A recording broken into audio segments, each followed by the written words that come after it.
ഒരു വശത്ത് R S എസിൻ്റെ രാഷ്ട്രീയ സ്വയംസേവക സംഘത്തിൻ്റെ 100-ാം വാർഷികം പ്രമാണിച്ച്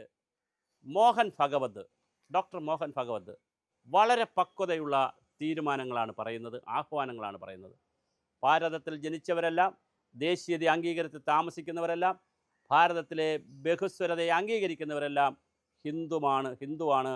അതുകൊണ്ട് ഇതൊരു ഹിന്ദു രാഷ്ട്രമായിട്ടൊന്നും പ്രഖ്യാപിക്കേണ്ട കാര്യമില്ല. ആൾറെഡി ഹിന്ദു രാഷ്ട്രം തന്നെയാണ്. ഹിന്ദുത്വം എന്ന് പറഞ്ഞാൽ അങ്ങനെ ഒരു അജണ്ടയും ഞങ്ങൾക്കില്ല. ഇവിടെ ഏകോദര സഹോദരങ്ങളെ പോലെ ഒരു മാലയിൽ കെട്ടിയ, ഒരു ചരട് കൊണ്ടൊരു മാലയിൽ കെട്ടിയ, പൂമാലയിൽ കെട്ടിയ, ഹാരത്തിൽ കെട്ടിയ പുഷ്പങ്ങൾ പോലെ സകല ജാതി മതക്കാരും ഇവിടെ അവരുടേതായ ഐഡൻറ്റിറ്റിയിൽ ജീവിക്കട്ടെ എന്ന് പറയുന്ന മനോഹരമായ വാർത്ത പറയുന്നു. മറുവശത്ത് സമസ്ത പോലുള്ള സംഘടനകൾ അബൂബക്കർ മുസ്ലിയാർ പോയി പ്രധാനമന്ത്രിയുമായി ചർച്ച ചെയ്യുന്നു. ആ വീഡിയോ നമ്മൾ ചെയ്തു, 2 വീഡിയോ ചെയ്തു, 2ഉം വൈറലായി, വളരെയധികം ആളുകൾ കണ്ടപ്പോൾ അതിനിടയ്ക്ക് ഇന്നലെ ഒരു മുസ്ലിം നാമധാരി എന്നെ വിളിച്ച് ചോദിച്ചു. ആദ്യം വിളിച്ച് ചോദിച്ചപ്പോൾ കുറച്ച് ഹാർഷായിട്ടാണ് ചോദിച്ചത്. പക്ഷേ തുടങ്ങി വന്ന് ഞങ്ങൾ നല്ല സൗഹൃദത്തിലെത്തിയപ്പോൾ അദ്ദേഹം പറഞ്ഞു, സാറിൻ്റെ വീഡിയോസ് എല്ലാം കാണുന്നു, വളരെ സന്തോഷം. സാർ ഒരു സംശയം ചോദിച്ചോട്ടെ? അപ്പോൾ ഞാൻ പറഞ്ഞു, ചോദിച്ചോളൂ. 30% വരുന്ന, അല്ലെങ്കിൽ 25-30% വരുന്ന മുസ്ലിങ്ങൾ, 30% ഇല്ല, 30% വെച്ചോളൂ, ന്യൂനപക്ഷം 30% ഉണ്ടെന്ന് വെച്ചോളൂ, ശതമാനം എത്ര ആയിക്കോട്ടെ, എന്തായാലും മുസ്ലിങ്ങളുടെ നല്ലൊരു വിഭാഗം ഇന്ത്യയിലുണ്ട്. എന്തുകൊണ്ട് അതിൽ നിന്നൊരു മന്ത്രി വരുന്നില്ല? അപ്പം ഞാൻ പറഞ്ഞു, പിന്നെ മുഖ്താർ നഖ്വി വന്നല്ലോ, നജ്മ ഹെപ്തുള്ള വന്നല്ലോ, പോട്ടെ, ഇന്ത്യയിലെ ഇന്ത്യൻ പ്രസിഡൻ്റായി APJ അബ്ദുൽ കലാമിനെ കൊണ്ടുവന്നല്ലോ, അത് വളരെ ചെറിയ കാര്യമാണ്. അബ്ദുള്ള കുട്ടി ദേശീയ വൈസ് പ്രസിഡൻ്റ് ആണല്ലോ. അങ്ങനെ ഒരുപാട് മുസ്ലിങ്ങളെ പ്രൊമോട്ട് ചെയ്യുന്നുണ്ട്. അപ്പോഴും അദ്ദേഹം ചോദിച്ച ഒരു ചോദ്യം എനിക്കും ഒരു ഉൾവിളി ഉണ്ടായി, ഒരു തിരിച്ചറിവുണ്ടായ ഒരു ചോദ്യമാണ്. ജോർജ് കുര്യനെ ക്രിസ്ത്യാനിയാണ്, കേരളത്തിലെ ക്രിസ്ത്യാനികളെ കൂടി പിടിക്കുക എന്നുള്ള അജണ്ട വെച്ചിട്ടാണോ, അതോ ജോർജ് കുര്യൻ പഴയ BJP-കാരനാണ്, അതുകൊണ്ട് ആ അജണ്ട മാത്രം പറയാൻ കഴിയത്തില്ല, അദ്ദേഹത്തെ മന്ത്രിയാക്കി. അൽഫോൺസ് കണ്ണന്താനം, ക്രിസ്തീയ മതത്തിൽ നിന്ന് വന്നിട്ടുള്ള അൽഫോൺസ് കണ്ണന്താനത്തിനെ മന്ത്രിയാക്കി, IAS-കാരനാണ്, മന്ത്രിയാക്കി. എന്തുകൊണ്ട് മുസ്ലിങ്ങളിൽ നിന്ന് അങ്ങനെ മന്ത്രിമാർ ഉണ്ടായി വരുന്നില്ല?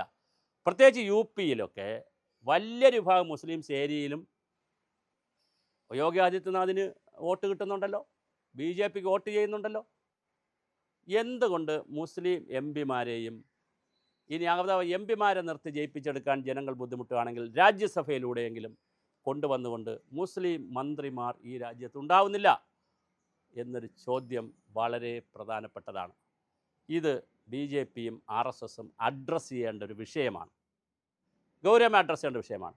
ക്രിസ്ത്യാനികളെ കുറേ ടോം വടക്കനെയും അങ്ങനെ ഒത്തിരി ആളുകളെ അക്കോമഡേറ്റ് ചെയ്യുന്നുണ്ട്. ഒരു അബ്ദുള്ള കുട്ടി ഒഴിച്ച്, ഒരു നജ്മ അബ്ദുള്ളക്ക് ഇപ്പം ഇതായല്ലോ, ഫിക്സറല്ലല്ലോ, മുഖ്താർ നഖ്വിയെക്കുറിച്ചോ അല്ലെങ്കിൽ വളരെ കുറഞ്ഞ ആളുകളല്ലാതെ മുസ്ലിം വിഭാഗത്തിൽ നിന്ന് എന്തുകൊണ്ട് കേന്ദ്രമന്ത്രിമാർ വരുന്നില്ല?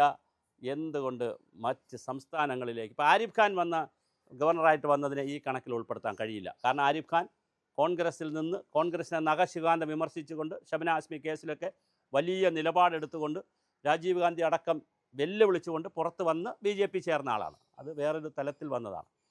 അബ്ദുള്ള കുട്ടിയെ നമുക്ക് അങ്ങനെ പറയാൻ കഴിയില്ല. കാരണം അബ്ദുള്ള കുട്ടി SFI ആയിരുന്നു, പിന്നെ അവിടെ നിന്ന് കോൺഗ്രസിൽ പോയി, പിന്നെ അവിടെ നിന്ന് BJP-യിലേക്ക് വേറൊരു തരത്തിൽ വന്ന ആളാണ് അബ്ദുള്ള കുട്ടിയൊക്കെ.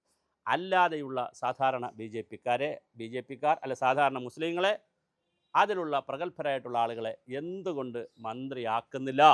അത് കേന്ദ്രമന്ത്രിയാകട്ടെ, സംസ്ഥാന മന്ത്രിമാരാകട്ടെ, ഗവർണർമാരാകട്ടെ, അല്ലെങ്കിൽ അങ്ങനെയുള്ള ഹൈ പൊസിഷനുകളിൽ എന്തുകൊണ്ട് കൊണ്ടുവരുന്നില്ല? ക്യാബിനറ്റ് റാങ്കിലാകട്ടെ, സഹമന്ത്രി ആവട്ടെ, സ്വതന്ത്ര ചുമതലയുള്ള മന്ത്രിമാരാകട്ടെ, തീർച്ചയായും പരിഗണിക്കുക എന്നുള്ള വാക്കല്ല ഞാൻ പറയുന്നത്, കണക്കിലെടുക്കേണ്ടുന്ന, പരിഗണിക്കുക എന്ന് പറഞ്ഞാൽ എന്തോ ഒരു പരിഗണന, അങ്ങനല്ല, കണക്കിലെടുക്കേണ്ടുന്നൊരു വിഷയമല്ലേ? എന്തുകൊണ്ട് BJP-യും RSS-ഉം അങ്ങനെ ചിന്തിക്കുന്നില്ല? ഈ പറയുന്നതിലൊരു സത്യസന്ധതയൊക്കെ ഉണ്ടെങ്കിൽ അടുത്ത ക്യാബിനറ്റ് പുനഃസംഘടനാ സമയത്തെങ്കിലും മുസ്ലിം നാമധാരിയായിട്ടുള്ള ആളുകൾക്ക്, പക്കാ മുസ്ലിം നാമധാരിയായിട്ടുള്ള ആളുകൾക്ക്, അല്ലാതെ ഞാൻ ഹിന്ദുവായിട്ടൊക്കെ വന്നു ആ തരത്തിലല്ല, മുസ്ലിം നാമധാരിയായി മുസ്ലിം മതവിശ്വാസത്തിൽ വിശ്വസിക്കുന്ന പക്ക ആയിട്ടുള്ള ആരെയെങ്കിലും മന്ത്രിയാക്കുമോ?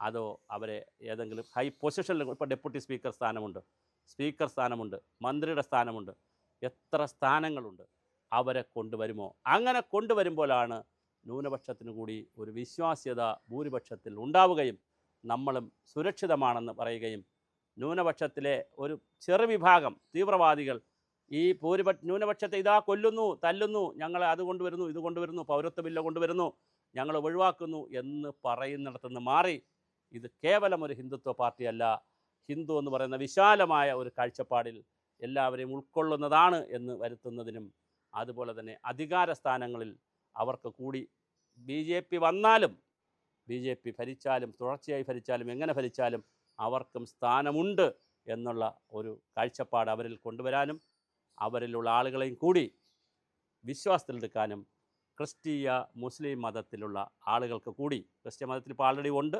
മുസ്ലിം മതത്തിലുള്ളവരെ കൂടി എന്തുകൊണ്ട് മന്ത്രിയാക്കുന്നില്ല? ഇതൊരു നിർദ്ദേശമായിട്ടാണ് നമ്മൾ വയ്ക്കുന്നത്. കാരണം ഞങ്ങളുടെ പ്രേക്ഷകരെ സംബന്ധിച്ചിടത്തോളം നിരവധി മുസ്ലിങ്ങളും ക്രിസ്ത്യാനികളും ഹിന്ദുക്കളും സകലമാന പാർട്ടിയിൽപ്പെട്ടവരും ഞങ്ങളുടെ പ്രേക്ഷകരുണ്ട്. അവർ ഞങ്ങളോട് ചോദിക്കുന്നൊരു ചോദ്യത്തിന് ഞങ്ങൾക്കും ഉത്തരം പറയേണ്ടതുണ്ട്. അതുകൊണ്ട് തീർച്ചയായിട്ടും മുസ്ലിം നാമധാരിയായിട്ടുള്ള ആളുകളെ BJP ഗവൺമെൻറ് മന്ത്രിയാക്കിയാൽ, അല്ലെങ്കിൽ മുഖ്യമന്ത്രിയാക്കിയാൽ, അല്ലെങ്കിൽ കേന്ദ്രമന്ത്രിയാക്കിയാൽ അതിനൊരു മനോഹാരിതയും സൗന്ദര്യവും ഉണ്ടായിരിക്കും. അങ്ങനെ RSSും BJPയും ചിന്തിക്കുമെന്ന് നമുക്ക് കരുതാം. തീർച്ചയായിട്ടും അതൊരു ആവശ്യകതയാണ് ഇന്ത്യയിൽ. കാരണം ഏത് പാർട്ടി വന്നാലും എല്ലാ വിഭാഗത്തെയും ഉൾക്കൊള്ളുന്നു എന്ന് പറയുമ്പോൾ സകല വിഭാഗം ആളുകളെയും ബന്ധിപ്പിക്കുന്നു എന്ന് പറയുമ്പോൾ അതിൽ തീർച്ചയായിട്ടും മുസ്ലിങ്ങളും ക്രിസ്ത്യാനികളും ഉണ്ടാകണം.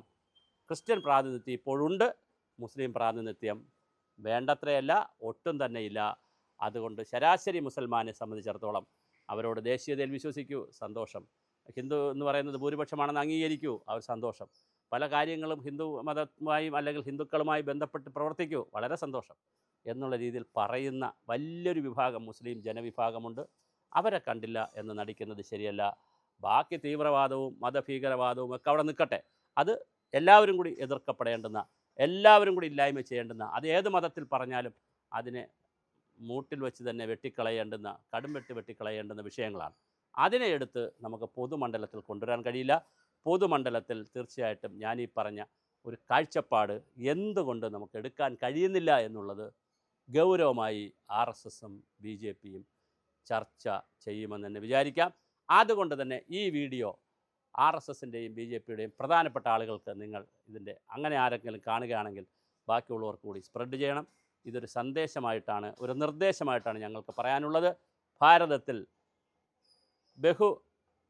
ജാതിയും ബഹുമതവുമുള്ള ഒരു ബഹുസ്വരതയുള്ള നാട്ടിൽ എല്ലാവർക്കും അവസരം കിട്ടട്ടെ. അങ്ങനെ വരുമ്പോഴാണ് ഭരണഘടനയും നമ്മൾ ഈ പറയുന്ന വസുദൈവ കുടുംബകം എന്നൊക്കെ പറയുന്ന ലോക സമസ്ത സുഖിനോ ഭവന്തു എന്ന് പറയുന്ന സകല ചരാചരങ്ങൾക്ക് ക്ഷേമമുണ്ടാകട്ടെ എന്ന് പറയുമ്പോൾ കുറച്ച് പേർ സങ്കടപ്പെട്ട് അവർ ഭീതിപ്പെട്ട് നിൽക്കുന്നത് ശരിയല്ല. അവരെ ഭീതിപ്പെടുത്തി നിർത്തുന്നവരെ ഒഴിവാക്കുന്നതിന് വേണ്ടിയിട്ടും, അങ്ങനെ കുറച്ച് പേർ ഇങ്ങനെ ഒരു പ്രശ്നമുണ്ടെങ്കിൽ അത് അഡ്രസ്സ് ചെയ്യുന്നതിന് വേണ്ടിയിട്ടും, ന്യൂനപക്ഷത്തെ വിശ്വാസത്തിലെടുക്കുന്നതിനും അവർക്കാവശ്യമായ പരിഗണന നൽകുന്നതിനും 100-ാം വർഷത്തിൽ RSSനും BJPക്കും കഴിയട്ടെ.